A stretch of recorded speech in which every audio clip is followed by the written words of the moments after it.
Hello everyone, welcome to my channel. बेटा आज की वीडियो में हम डिस्कस करेंगे पॉलीसेकेराइड, जो कि क्लास 12th केमिस्ट्री से है, चैप्टर बायोमोलिक्यूल।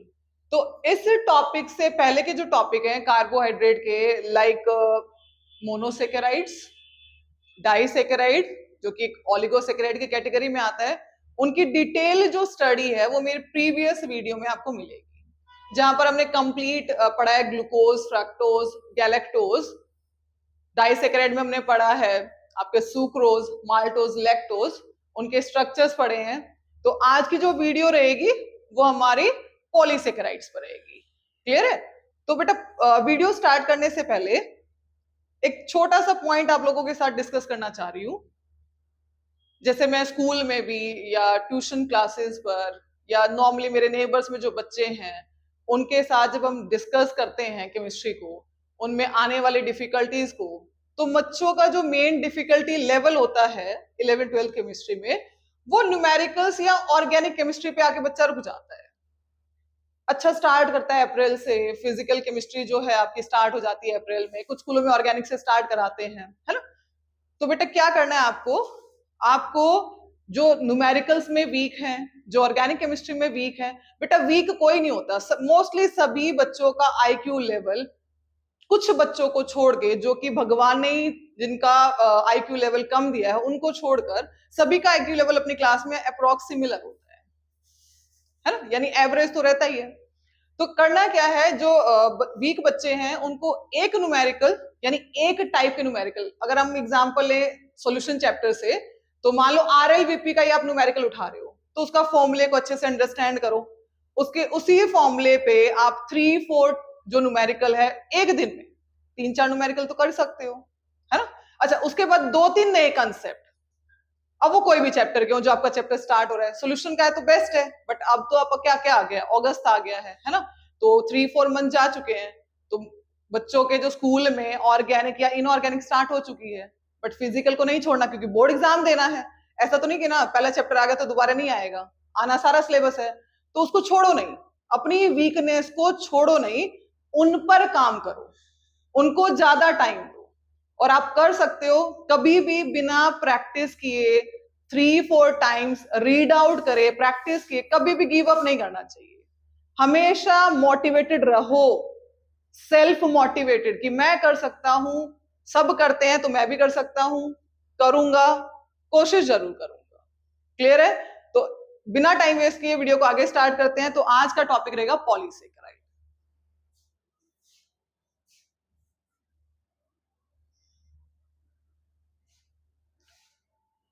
तो बेटा जैसे कि लास्ट वीडियो अगर आपने देखी है तो वहां पर हमने डाइसेकेराइड तक खत्म किया था। तो पॉलीसेकेराइड होता क्या है? पोली मीन्स मैनी, पोली मीन्स मैनी, बहुत सारे, सेकेराइड मतलब शुगर, यानी वो सेकेराइड से पता चल रहा है कार्बोहाइड्रेट कैटेगरी में आएगा, क्योंकि saccharide mean sugar, and sugar किस कैटेगरी में आती है? कार्बोहाइड्रेट, जो न्यूट्रिएंट होता है हमारे फूड के अंदर। ठीक है, तो पॉलीसेकेराइड मतलब मैनी सेकेराइड, मैनी शुगर, यानी वो सेकेराइड जो बहुत सारे छोटे छोटे छोटे छोटे शुगर यूनिट के कॉम्बिनेशन से बने हैं। जैसे ट्रेन का एग्जांपल ले लो, बहुत सारे डब्बे उसके अंदर होते हैं, क्लियर है, सेम साइज के, सेम कलर के, उसमें कंपार्टमेंट होते हैं। सेम हमारे पॉलीसेकेराइड एक टाइप का नेचुरल पॉलीमर, नेचुरल जो नेचर में है, प्लांट, एनिमल, या उनसे निकाला जा रहा है। और पॉलीमर, पॉली मतलब मैनी, मर यानी यूनिट, जैसे बहुत सारी यूनिट जुड़ी है। यहां पर कौन सी यूनिट जुड़ी है? शुगर। सिंपल ग्लूकोज का एग्जांपल ले लो, तो बहुत सारे जब ग्लूकोज जुड़ जाते हैं, they will form starch, they will form cellulose, they will form glycogen, ये बनाएंगे। क्लियर? तो पॉलीसेकेराइड की एग्जैक्ट डेफिनेशन बायोमोलिक्यूल के पार्ट 1 में मैंने करी है। तो क्या होता है? वो सेकेराइड जिसको हम वाटर में डिसॉल्व करें और आफ्टर डिसोल्यूशन मेनी और मोर देन 10 मोनोसेकेराइड यूनिट हमें दे, उस टाइप के कार्बोहाइड्रेट को हम पॉलीसेकेराइड बोलते हैं। तो हमारे 12th क्लास के सिलेबस में हम 3 टाइप के पॉलीसेकेराइड पढ़ेंगे। कौन कौन से 3 टाइप के पढ़ेंगे? स्टार्च, क्लियर है, सेल्यूलोज एंड ग्लाइकोजन, ये 3 अब पॉलीसेकेराइड आज की वीडियो में डिस्कस करेंगे। तो सबसे पहले करते हैं स्टार्च। तो ये आप अपने जूनियर क्लास से पढ़ते हैं। Starch is a type of complex carbohydrate. तो polysaccharide are also called complex carbohydrate. दो कैटेगरी पढ़ी थी आपने, सिंपल कार्बोहाइड्रेट, कॉम्प्लेक्स कार्बोहाइड्रेट। तो सिंपल क्या होता है? जिसकी हाइड्रोलिसिस नहीं हो सकती, जो छोटी छोटी ग्लूकोज यूनिट से बना है। ये आपने पढ़ा था अपने जूनियर क्लासेस में, है ना। अच्छा, तो आपको हम स्टार्ट करते हैं। स्टार्च समझाते हैं होता क्या है। जो हमारे प्लांट है वो अपना, जो ग्रीन प्लांट है वो अपना फूड खुद बनाते हैं by the process of photosynthesis, है ना। तो जो फूड बनाते हैं तो ग्लूकोज की फॉर्म में बनाते हैं, विच इज सिंपल कार्बोहाइड्रेट। जितना यूज करना करेंगे, उसके बाद उसको स्टोर कर देंगे। प्लांट जो है वो अपनी बॉडी के अंदर अपने पार्ट्स में, डिफरेंट डिफरेंट पार्ट्स में उस फूड को, ग्लूकोज को स्टोर करता है, is in the form of starch, यानी स्टार्च की फॉर्म में स्टोर करता है। तो what is the meaning of starch? It is complex carbohydrate, it is natural polymer, it is polysaccharide, और it is food storage unit in plant. यानी जो plant अपना खाना स्टोर करते हैं वो स्टार्च की फॉर्म में करते हैं। अब स्टार्च केमिकली क्या होता है? हमें लगता है कि ये सिंगल कंपोनेंट, नहीं, it is not a single component. इसके दो कंपोनेंट होते हैं, यानी स्टार्च में दो कंपोनेंट होते हैं। कौन कौन से दो कंपोनेंट है? Amylose and amylopectin. यानी अमाइलोज और अमाइलोपेक्टिन से मिलके हमारा स्टार्च बना होता है। तो बोर्ड एग्जाम में क्वेश्चन आता है, what are the two component of starch? Starch के दो कंपोनेंट के नाम बताओ एंड डिफरेंशिएट बिटवीन देम, और उनके बीच में डिफरेंशिएट करो, उनके बीच में डिफरेंस लिखो। 3 मार्क का आएगा तो ऐसे क्वेश्चन आएगा। क्लियर है? तो what are the component? There are two component of starch, amylose, amylopectin. अब अमाइलोज क्या होता है? अच्छा, स्टार्च जो है वो वाटर में कंप्लीटली सॉल्युबल नहीं होता। जब स्टार्च को हम वाटर में डिसॉल्व करते हैं तो उसका कुछ पोर्शन सॉल्युबल होता है और कुछ पार्ट जो है रिमेन इनसॉल्युबल। तो स्टार्च का वो पार्ट जो वाटर में सॉल्युबल है इज अमाइलोज।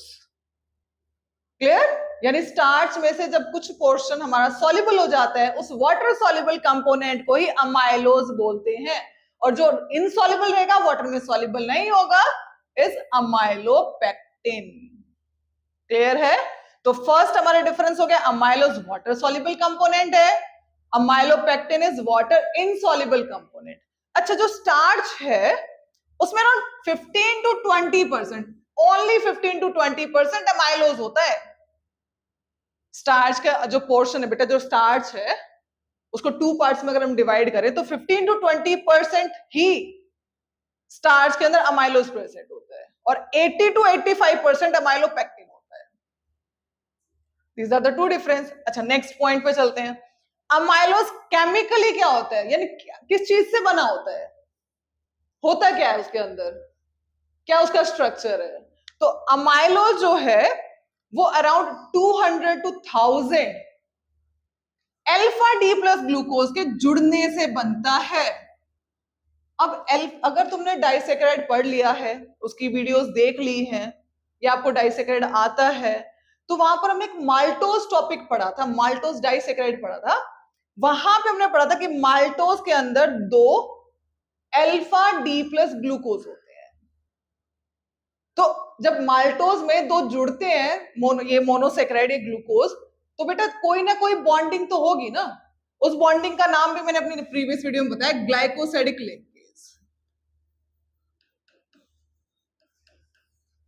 यानी जब भी हमारे ग्लूकोज मॉलिक्यूल और मोनोसेकेराइड एक दूसरे से ज्वाइन होके लॉन्ग चेन बनाए, पॉलीमर बनाए, तो जो बॉन्ड प्रेजेंट होती है उनके बीच में इज कॉल्ड ग्लाइकोसाइडिक लिंकेज, और ये डिफाइन पेपर में आती है। इसकी डेफिनेशन के लिए मेरे प्रीवियस वीडियो देखेंगे। क्लियर है? तो alpha D plus glucose unit अब जुड़ रहे हैं। कैसे जुड़ रहा है? एक यूनिट का C1 कार्बन, भाई कार्बन है 6 ग्लूकोज के अंदर, तो कौन सा कार्बन किसके साथ बॉन्ड बनाएगा, किन दोनों मॉलिक्यूल के किन कार्बन के बीच में बॉन्ड बनेगी? तो ऑलवेज रिमेंबर, एक्सेप्ट सुक्रोज। अब सुक्रोज कहां से आ गया? डाइसेकेराइड। सुक्रोज को छोड़कर सभी डाइसेकेराइड में, सभी पॉलीसेकेराइड में जो ग्लाइकोसाइडिक लिंकेज बनती है is between C1 and C4 carbon. यानी जो ग्लाइकोसाइडिक लिंकेज प्रेजेंट है वो C1 और C4 कार्बन के बीच में, C1 carbon of one glucose molecule with C4 carbon of another glucose molecule, इन दोनों के बीच में ग्लाइकोसाइडिक लिंकेज बनती है और लॉन्ग चेन बन जाती है अराउंड 200 से 1000 अल्फा डी प्लस ग्लूकोज की। तो जो चेन बन गई उसी चेन का नाम एमाइलोज है, यानी इट इज अनब्रांच, कोई ब्रांचिंग नहीं है, कोई भी एडिशनल पार्ट्स नहीं निकले हुए उसमें से, सिंपल चेन है। 200 से 1000 जब alpha D plus glucose C1 C4 glycosidic linkage से जुड़ते हैं, they will form amylose. Amylopectin कैसे बनेगा? It is branched. अमाइलोपेक्टिन के अंदर ब्रांचिंग होती है, यानी चेन चल रही है, उसमें से बीच में से ब्रांच निकल गई, कहीं से भी कोई ब्रांच निकल गई। अब वो स्ट्रक्चरली क्या होता है, केमिकली क्या होता है? अमाइलोपेक्टिन में भी अल्फा डी प्लस ग्लूकोज होते हैं, क्लियर है? जब alpha D plus glucose C1 C4 glycosidic linkage तो बनाएगा, बट एक चेन का C1 कार्बन दूसरी चेन के C6 कार्बन के साथ ब्रांचिंग में भी चला जाएगा, स्ट्रक्चर भी बना के दिखाऊंगी।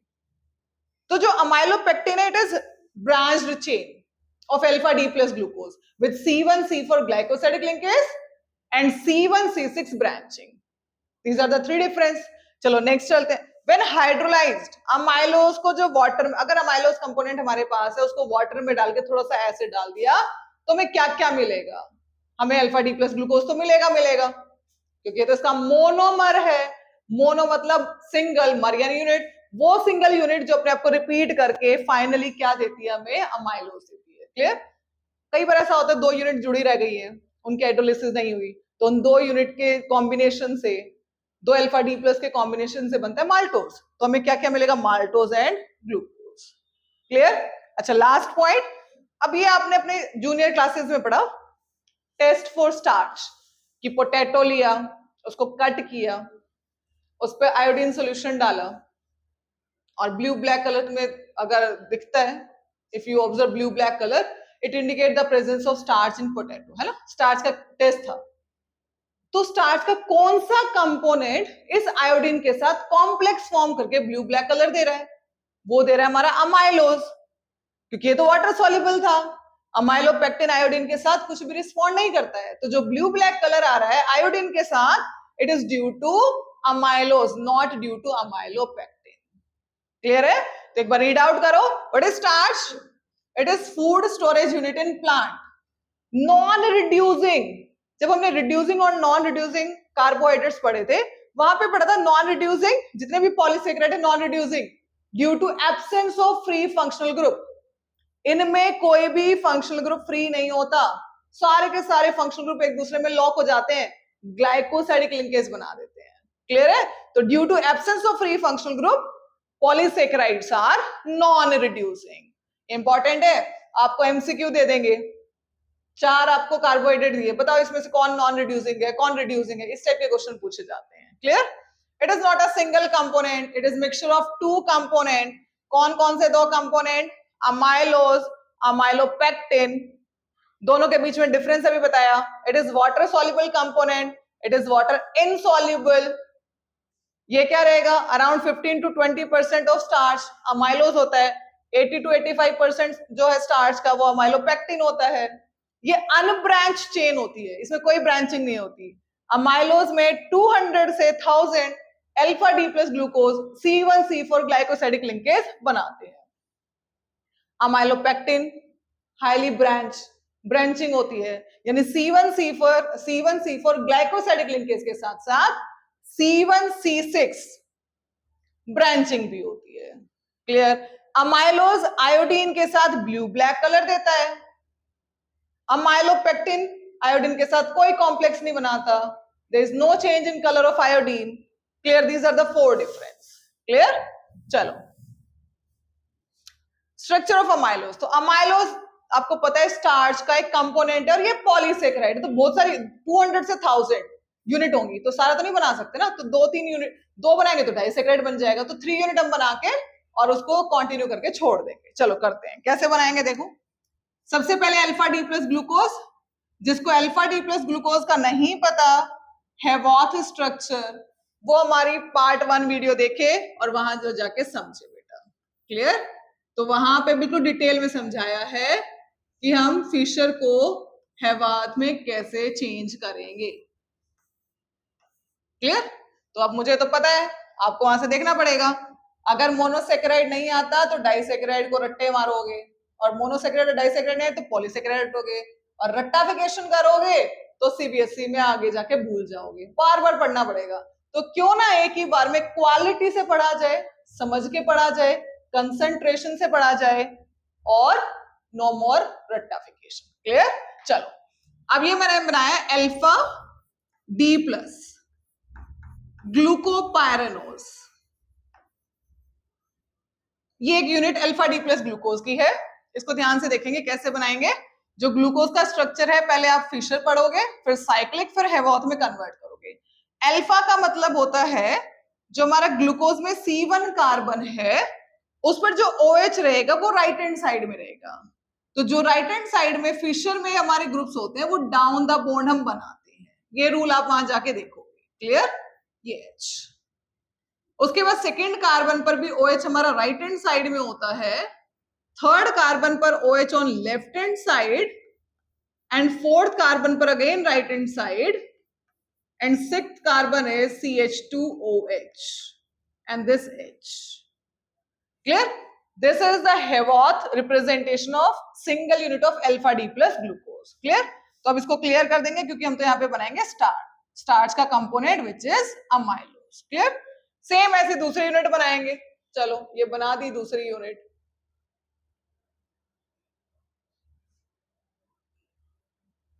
ये ऑक्सीजन है और ये पायरेन रिंग को रिसेंबल करता है बेटा। तो ऐसे 3 यूनिट बनाएंगे, सेम सेम बिल्कुल एग्जैक्टली सेम बनानी है।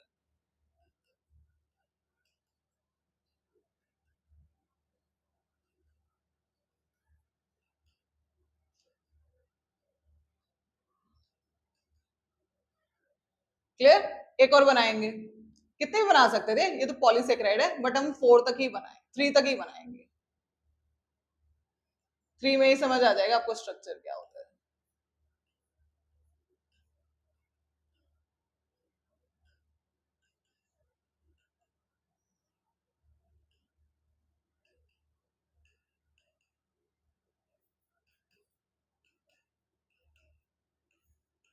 ये बनाए हमने 3 अल्फा डी प्लस ग्लूकोज। अब हमें बनानी है C1 C4 ग्लाइकोसाइडिक लिंकेज। तो ग्लाइकोसाइडिक लिंकेज देखेंगे कैसे बनाएंगे हम, कैसे इसको कन्वर्ट करेंगे ग्लाइकोसाइडिक लिंकेज। क्लियर? तो जहां पर भी तो OH ग्रुप होंगे बेटा, वहां से वाटर निकलेगा और ये इथरल यानी ऑक्सीजन बचेगा। दिस ऑक्साइड लिंकेज और the ethereal linkage is called glycosidic linkage. तो दिस इज C1 कार्बन, ये इसका C1 कार्बन है, ये C1 है, C2 C3 C4, ये C4 कार्बन हो गया। क्लियर? ये इसका C1 कार्बन है और ये इसका C4 कार्बन है। तो ग्लाइकोसाइडिक लिंकेज किस किस के बीच में बनेगी? C1 और C4। तो हमेशा कोशिश करो कि जो स्ट्रक्चर्स बनाओ पेंसिल से बनाओ। तो अब हम इसे क्या करेंगे? इरेज करेंगे यहां से 2 OH, ये OH है C1 और C4 के बीच में, यहां से वाटर निकालेंगे H2O, और सिर्फ क्या बच जाएगा हमारा? O बचेगा। ये बच गया O, बन गई ग्लाइकोसाइडिक लिंकेज। सेम यहां बना देंगे। तो हमने बनाई यहां पे। क्लियर? ये ग्लाइकोसाइडिक लिंकेज बना दी। अभी तो ये ट्राइसेकेराइड बना है, अभी ये ट्राइसेकेराइड है, इसको अमाइलोज नहीं बोलेंगे। अमाइलोज में तो 200 से ज्यादा यूनिट होती है। तो अब ये जो है ये C1 कार्बन है, देखो ये C1, ये नेक्स्ट मेंबर के साथ C4 के साथ ग्लाइकोसाइडिक लिंकेज में जाएगा। तो हम क्या करेंगे? इसको यहां से क्लियर करेंगे और सिर्फ ये दिखाएंगे कि ये O और ऐसे लिंकेज चलती जाएगी। क्लियर? अच्छा, यहां से भी हो सकता है भाई, ये इसका C4 कार्बन है, ये C1 के साथ ग्लाइकोसाइडिक लिंकेज में जाएगा, तो यहां दिखाएंगे O और ये लिंकेज ऐसे चलती जाएगी। Now it is the structure of amylose. अब ये शो कर रहा है कि कोई पॉलीसेकेराइड है जिसमें हमारी जो है अल्फा डी प्लस ग्लूकोज की बहुत सारी यूनिट एक दूसरे के साथ जुड़ी हुई है। क्लियर है? आई होप अमाइलोज का स्ट्रक्चर आपको समझ आ गया होगा, और यहां पर कोई भी ब्रांचिंग नहीं की है, यहां सिर्फ अनब्रांच चेन है अल्फा डी प्लस ग्लूकोज की, जिसे हम अल्फा डी प्लस ग्लूकोपाइरानोज भी बोलते हैं। तो अमाइलोज क्या है? It is the component of starch, it is water soluble component of starch. Clear? और क्या है? वाटर सोल्यूबल है, उसके साथ साथ क्या है? यही वो कंपोनेंट है स्टार्च का जो आयोडीन के साथ ब्लू ब्लैक कलर देता है। अमाइलोज को अगर तुम हाइड्रोलिसिस में डालोगे तो आपको या तो ये 2 यूनिट जुड़ी हुई मिल सकते हैं जिसको माल्टोज बोलेंगे, या simple alpha D plus glucose मिलेगा जो कि इसका मोनोमर। अब पेपर में आया question, what is the monomer of starch? Monomer मतलब सिंगल यूनिट क्या है जिसके जुड़ने से स्टार्च बन गया, जिसके जुड़ने से पॉलीसेकेराइड बन गया। पॉलीसेकेराइड कौन सा? पॉलीमर बन गया। कौन सा पॉलीमर? स्टार्च बन गया, जो कि नेचुरल पॉलीमर है। तो सोचो यहाँ पे किस यूनिट को हमने रिपीट किया? हमने रिपीट किया अल्फा डी प्लस ग्लूकोज। अब ये अल्फा अल्फा क्यों यूज कर रहे हैं? क्योंकि 2 टाइप के एनोमर थे बेटा, अल्फा और बीटा। तो यहां पर जो एनोमर यूज हुआ है वो अल्फा यूज हुआ है। तो alpha D plus glucose is the monomer of starch. अगर हम स्टार्च की कंप्लीट हाइड्रोलिसिस करेंगे तो हमें अल्फा डी प्लस ग्लूकोज मिलेगा। And what are the component of starch? 2 component of starch are there. कौन? Amylose and amylopectin. तो amylose कराया, अमाइलोज का स्ट्रक्चर हमने पढ़ लिया। क्लियर? चलो ये अनब्रांच रहेगा, ध्यान रखो। नेक्स्ट देखो, ये अमाइलोपेक्टिन भी मैंने साथ साथ करा दिया था आपको। It is water insoluble, water insoluble रहेगा। वो 15 to 20% था अमाइलोज, ये 80 to 85% होगा स्टार्च का। क्लियर? बेटा नेक्स्ट हमने पढ़ा कि जो अमाइलोज था वो अनब्रांच था, ये ब्रांच्ड होता है, ब्रांच यानी से ब्रांचिंग भी होगी। क्लियर है? किसकी? Alpha D plus glucose unit की, जिसमें क्या होगा?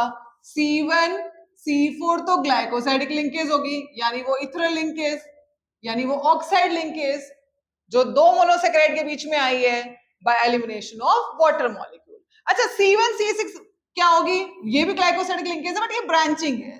एक चेन, ये चेन चल रही है, इसका C1 कार्बन है मान लो, ये दूसरी चेन के C6 कार्बन के साथ ब्रांचिंग में भी जाएगा। क्लियर है? तो ब्रांचिंग भी होगी।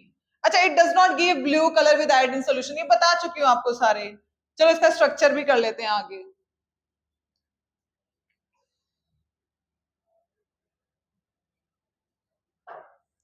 स्ट्रक्चर भी कर लेते हैं एक बार आगे इसका।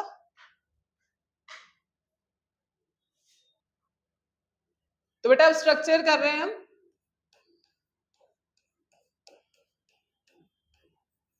अमाइलोपेक्टिन,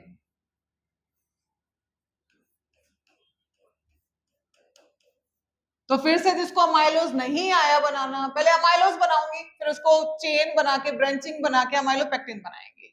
ठीक है? अभी हमने करा था बिल्कुल जस्ट अभी कि हम क्या करेंगे, सबसे पहले एक अनब्रांच चेन बनाएंगे। स्ट्रक्चर इजी है, अगर आपको हेवॉथ ग्लूकोज का आता है बनाना तो स्ट्रक्चर डिफिकल्ट नहीं है। क्लियर? तो ये OH था, ये H, सेकेंड कार्बन पे OH भी राइट हैंड साइड में था, देन फिर लेफ्ट, फिर right, and last CH2OH and this H। ये अल्फा डी प्लस ग्लूकोज बनाया है हेवॉथ। फिर बनाएंगे दूसरा ग्लूकोज,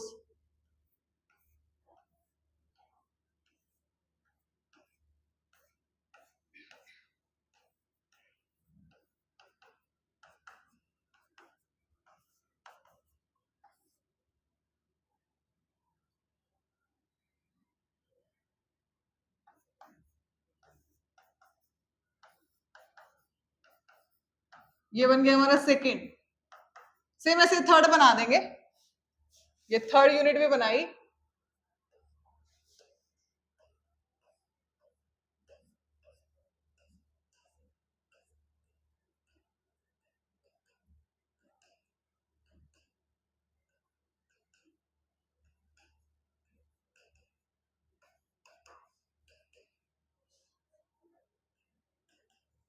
क्लियर?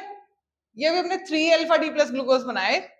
अब यहाँ पे C1 C4 आपको ग्लाइकोसाइडिक लिंकेज बना के दिखा रहे। C1C4 glycosidic linkage. क्लियर है? चलो कैसे बनाएंगे? बोला था जहां भी दो OH है वहां से वाटर निकलेगा। क्लियर? इन दोनों में से वाटर निकल गया, O बच गया। क्लियर है? सिमिलरली यहां से वाटर निकालोगे दोनों यूनिट में से और C1C4 ग्लाइकोसाइडिक लिंकेज दिखा दोगे। अब ये सिर्फ ट्राइसेकेराइड बना है, ये अमाइलोज नहीं है, क्योंकि ये पॉलीमर नहीं है तो सिर्फ 3 यूनिट जुड़ी है। अब इसको पॉलीमर में बदलेंगे, यानी ये आगे भी कंटिन्यू करेगा, है ना? तो इसको पूरा नहीं दिखाएंगे, यहां तक छोड़ देंगे कि आगे ये ग्लाइकोसाइडिक लिंकेज इधर बना रहे, यानी चेन कंटिन्यू है। अराउंड 200 से 1000 यूनिट जुड़ जाएगी, तो सारा दिखाना पॉसिबल नहीं है, तो सेम इधर दिखाएंगे, ये ऐसे चलती जाएगी। तो ये अभी फिलहाल जो बना है ये अमाइलोपेक्टिन नहीं बना, ये बन गया अमाइलोज। अब इसको अमाइलोपेक्टिन में बदलेंगे। अब देखो क्या करेंगे, अब हम क्या करेंगे, ये हमारे सारे क्या है, ये मान लो इसका सपोज इस वाले कार्बन का, ये C1 कार्बन का OH ग्रुप यहां खत्म हो गया, सपोज। क्लियर है? इसको ऐसे दिखाएंगे, थोड़ा सा चेंज करेंगे स्ट्रक्चर में, स्लाइड लिखेंगे पहले, ये OH और ये यहाँ पे ऐसे है, ये पूरा लंबा बनाना है थोड़ा सा दिखाने के लिए। ये ऐसे कि हमने कोई एक एंड चूज किया है ब्रांचिंग दिखाने के लिए, जिसका C1 कार्बन, ये C1 कार्बन है बेटा, ये बॉन्डिंग में नहीं गया, आगे ग्लाइकोसाइडिक लिंकेज में नहीं गया। क्लियर? अच्छा यहाँ पे कोई दूसरी चेन चल रही है, चलो दूसरी चेन बनाते हैं। ये दूसरी चेन यहाँ पे,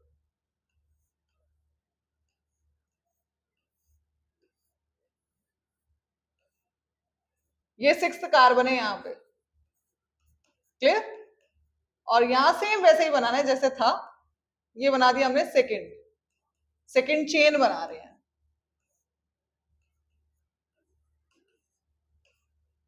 ये हो सकता है आगे जा रखी है चेन, वो कोई इशू नहीं है, ये हो गया। ठीक है? अच्छा इसको भी आगे कंटिन्यू दिखा देते हैं कि आगे चलेगा ये ऐसे ही।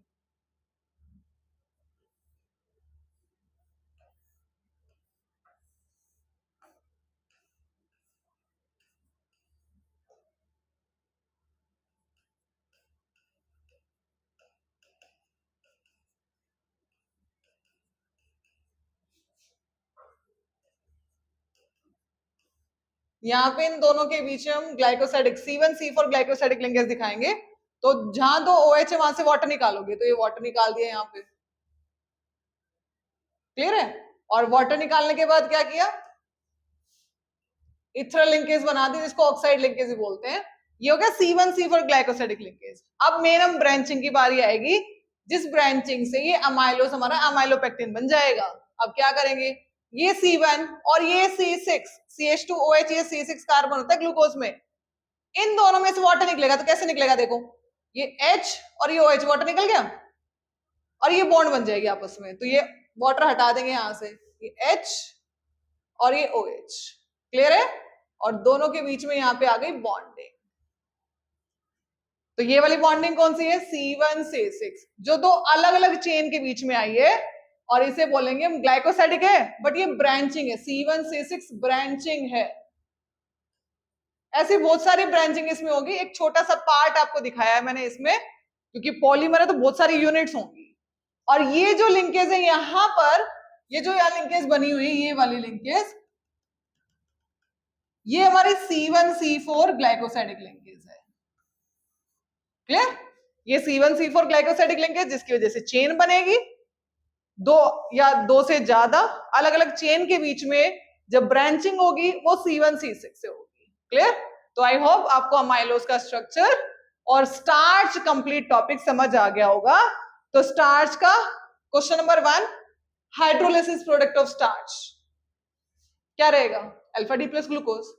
अच्छा, what is the monomer of starch, again answer is same, alpha D plus glucose. What are the component of starch, amylose, amylopectin. Differentiate between them, वो मैंने कराया अभी यहाँ पे आपको सारा। क्लियर है? चलो मूव टू नेक्स्ट टॉपिक।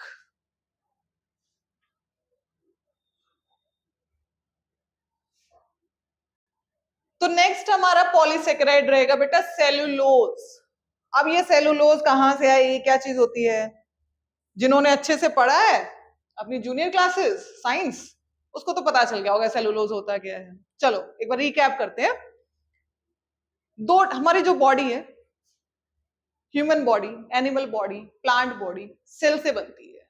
तो there are two types of cell, plant cell और एनिमल सेल।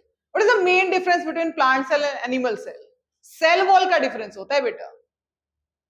क्लियर? क्या होता है सेल वॉल? प्लांट सेल में जो आउटर कवरिंग है वो हमारी सेल वॉल होती है, और एनिमल सेल में उसको हम सिर्फ सेल मेम्ब्रेन बोलते हैं। क्लियर? तो जो सेल वॉल है it is made up of cellulose, it is made up of cellulose. यानी प्लांट सेल की जो आउटर कवरिंग है जिसे हम सेल वॉल बोलते हैं, it is made up of cellulose. And what is cellulose? It is natural polymer, it is polysaccharide. तो ये किससे केमिकली कैसे? जैसे starch chemically is made up of many unit of alpha D plus glucose joined together with each other, है ना, using C1C4 glycosidic linkage और C1C6 branch। यानी बहुत सारी जब अल्फा डी प्लस ग्लूकोज की यूनिट एक दूसरे के साथ जुड़ती हैं, लॉन्ग चेन बनाती हैं, ब्रांच चेन बनाती है, they will form starch. Cellulose किससे बना है? सेलुलोज बना है beta D plus glucose. This is the difference. Clear? Cellulose जो बना है वो बीटा डी प्लस ग्लूकोज के कॉम्बिनेशन से बना है। क्लियर है? सेलुलोज का जो मोनोमर है, जो इसकी छोटी सिंपलेस्ट यूनिट है, is beta D plus glucose. This is the difference between starch and cellulose. Clear? And what is cellulose? It is the chief structural material of cell wall. अभी बताया जो प्लांट सेल में cell wall होती है वो हमारे cellulose से बनी होती है। अब सेलुलोज के अंदर जो है वो 300 to 3000 beta D plus glucose की यूनिट्स होती है। यानी बीटा डी प्लस ग्लूकोज बनाएंगे और C1C4 कार्बन से दो OH के बीच में से वाटर निकालेंगे, ऑक्साइड लिंकेज बनाएंगे जिसे इथरल लिंकेज बोलते हैं, और वही हमारा ग्लाइकोसाइडिक लिंकेज कहलाती है। क्लियर? अच्छा, the human digestive system does not contain या डज नॉट डाइजेस्ट स्टार्च। हमारी बॉडी, ह्यूमंस की बॉडी सेलुलोज को डाइजेस्ट नहीं कर पाती। हम खाते हैं सेलुलोज, है ना, बट हमारी बॉडी उसको डाइजेस्ट नहीं करती। यानी हमारी बॉडी में सेलुलोज पॉलीसेकेराइड का डाइजेशन नहीं होता। What is the meaning of digestion? Breakdown of complex into simple. यानी हमारी बॉडी से जब एक्सक्रीट होता है तो सेलुलोज की फॉर्म में ही होगा। क्यों नहीं कर पाती? क्योंकि जितने भी फूड कंपोनेंट है उनको डाइजेस्ट करने के लिए एंजाइम्स जो है वो हमारी बॉडी में प्रेजेंट होते हैं, बट सेलुलोज को डाइजेस्ट करने के लिए सेल्यूलेज, कौन सा एंजाइम? सेल्यूलेज जो एंजाइम है वो हमारी बॉडी में प्रेजेंट नहीं है। बट एनिमल जो है वो खाते ही स्टार्च, वो सेलुलोज है, plant material, plant based material खाते हैं, है ना, तो उनकी जो बॉडी है वो सेलुलोज को डाइजेस्ट करती है क्योंकि उनकी बॉडी में सेल्यूलेज एंजाइम प्रेजेंट होता है। तो इसमें हमें इतना ही पढ़ना है। सेलुलोज बिल्कुल सिंपल है, हमारा छोटा सा टॉपिक है सेलुलोज। एक तो आपको पता होना चाहिए प्लांट सेल में जो सेल वॉल है it is made up of cellulose. Clear? Second, इसका मोनोमर जो है वो हमारा क्या रहेगा? बीटा डी प्लस ग्लूकोज रहेगा। स्टार्च में alpha D plus glucose, cellulose में beta D plus glucose. Clear है? यहाँ पे 300 से 3000 ग्लूकोज के बीच में C1C4 ग्लाइकोसाइडिक लिंकेज होती है। हमारी बॉडी में सेल्यूलेज एंजाइम नहीं है तो सेलुलोज डाइजेस्ट नहीं होगा। एनिमल से प्रेजेंट होता है तो डाइजेस्ट हो जाएगा। क्लियर? चलो, तो बेटा ये जो बना रखा है ये स्ट्रक्चर है, तो ये आपको दिख रहा है उल्टा, ये उल्टा नहीं है, CH2OH है, दिस इज CH2, ऐसे CH2 है जो 6th कार्बन होता है CH2OH। क्लियर है? और ये C1C4 ग्लाइकोसाइडिक लिंकेज बनी है। क्लियर है? चलो नेक्स्ट चलते हैं। नेक्स्ट एंड लास्ट टॉपिक, आज की वीडियो का लास्ट टॉपिक और लास्ट पॉलीसेकेराइड, ग्लाइकोजेन। अब ये ग्लाइकोजेन क्या होता है? इसको एनिमल स्टार्च बोलते हैं, ये लिखा है ना, बोल्ड कर रखा है, एनिमल स्टार्च। क्वेश्चन भी यही आता है, व्हाई ग्लाइकोजन इज कंसीडर्ड और कॉल्ड एज एनिमल स्टार्च। इसको एनिमल स्टार्च क्यों बोला गया? स्टार्च क्या था? स्टार्च जो है वो फूड स्टोरेज यूनिट होती है प्लांट में, ये एनिमल स्टार्च है। तो एनिमल्स में जो फूड स्टोर होता है लीवर में, एडिपोज टिश्यू में जो फैट स्टोरिंग टिश्यू होता है, उसमें जो फूड स्टोर होता है वो ग्लाइकोजन की फॉर्म में होता है, यानी it is food storage unit in animals. Polysaccharide है, नेचुरल पॉलीमर है and act as food storage unit in animal. अच्छा, ये नहीं लिखोगे आप कि ये फूड स्टोरेज यूनिट एनिमल में है, ये लिखोगे मार्क्स भाई लिख सकते हो, बट जो मेन इसका पॉइंट है कि इसको एनिमल स्टार्च क्यों कंसिडर किया गया है, क्योंकि जो स्टार्च में अमाइलोपेक्टिन होता है। अब रिकॉल करो, अमाइलोपेक्टिन क्या बताया था, जिसमें जो कि हाईली ब्रांच होता है, alpha D plus glucose C1C4 glycosidic linkage से चेन बनाते हैं और डिफरेंट डिफरेंट चेन में C1C6 ग्लाइकोसाइडिक लिंकेज से ब्रांचिंग बन जाती है, वो अमाइलोपेक्टिन बताया था। तो जो ग्लाइकोजन है इसका जो स्ट्रक्चर है स्टार्च के अमाइलोपेक्टिन को रिसेंबल करता है, यानी इट इज हाईली ब्रांच। जो स्ट्रक्चर है स्टार्च का और हमारा स्टार्च में अमाइलोपेक्टिन का, क्योंकि इसके दो कंपोनेंट थे, तो स्टार्च में जो अमाइलोपेक्टिन होता है और ये जो ग्लाइकोजन है, इन दोनों का जो स्ट्रक्चर है वो क्या होता है, सिमिलर जैसा होता है। डिफरेंस इज दैट कि ग्लाइकोजन के अंदर अमाइलोपेक्टिन से भी ज्यादा ब्रांचिंग होती है, बस ये डिफरेंस है। तो glycogen is also called animal starch because its structure is similar to amylopectin of starch. Starch का जो अमाइलोपेक्टिन है जो कि ब्रांच था, जिसमें ब्रांचिंग होती है, उसके जैसा होता है। बट डिफरेंस क्या है, फिर तो इसको अमाइलोपेक्टिन बोल देते, इसका नाम अमाइलोपेक्टिन रख देते, नहीं, इसमें अमाइलोपेक्टिन से ज्यादा ब्रांचिंग होती है, इसी वजह से इसको एनिमल स्टार्च बोलते हैं। दो पॉइंट है, क्योंकि ये फूड स्टोरेज यूनिट होता है एनिमल्स में, दूसरा इसका जो स्ट्रक्चर है वो सिमिलर है amylopectin of starch, but it is highly और एक्सटेंसिवली ब्रांच्ड। इसमें उससे भी ज्यादा ब्रांचिंग अमाइलोपेक्टिन में भी है, बट इसमें उससे भी ज्यादा ब्रांचिंग होती है। आई होप आज का जो पॉलीसेकेराइड टॉपिक है वो आपको अच्छे से समझ आ गया होगा। बेटा जो क्वेश्चन बताए हैं उसी टाइप के क्वेश्चन पूछे जाते हैं, उसके बाहर से कोई क्वेश्चन नहीं बनता है। अच्छा, 12th बोर्ड में पढ़ने का एक छोटा सा मंत्र है बेटा, एक तो डिसिप्लिन लाइफ में, डिसिप्लिन मतलब रेगुलरिटी, रेगुलर बेसिस पे पढ़ो, किसी भी दिन को आप छोड़ो नहीं कि आज मैंने केमिस्ट्री नहीं पढ़ी, कोई भी टॉपिक पढ़ो रेगुलर बेसिस पे पढ़ो, अपने कंसेप्ट्स को, जो आपके डिफिकल्ट कंसेप्ट है उन पे ज्यादा काम करो, जो आपको लग रहा है कि मुझे नहीं आएगा ऐसा कभी भी माइंड में नहीं रखो, कभी भी बिना पढ़े किसी टॉपिक को गिव अप मत करो, जब तक तुम उस पर 4 से 5 बार उसको रीड आउट ना कर लो, उसको गिव अप मत करो। क्लियर है? दूसरा, रेगुलरिटी रखनी है, हमेशा डिसिप्लिन से पढ़ना है, कंसंट्रेशन से पढ़ना है, छोटा छोटे टॉपिक को पढ़ के उसको बड़ा बनाना है। यानी कल अगर मैंने कोई टॉपिक पढ़ा 1 घंटा लगा के, तो आज मुझे उसे 10 से 15 मिनट में रिवाइज भी करना है और न्यू टॉपिक भी स्टार्ट करना है। यानी अगर 3-4 न्यूमेरिकल प्लस 3-4 कंसेप्ट आप डेली करते हो, डेली एग्जाम तक, तो आपको किसी भी डिप्रेशन में जाने की, कोई भी पैनिक होने की, किसी भी एंजाइटी का सामना नहीं करना पड़ेगा नियर टू दिसंबर। क्लियर है? दिसंबर आते आते बच्चे डिप्रेशन में जाना शुरू हो जाते हैं। कुछ नहीं है डिप्रेशन, कुछ नहीं होता, वो सिर्फ पेरेंट्स को बुद्धू बनाते हैं, फूल बनाते हैं, खुद भी होते हैं बेटा, डॉक्टर्स को भी बेवकूफ बनाते हैं, उनको भी परेशान करते हैं।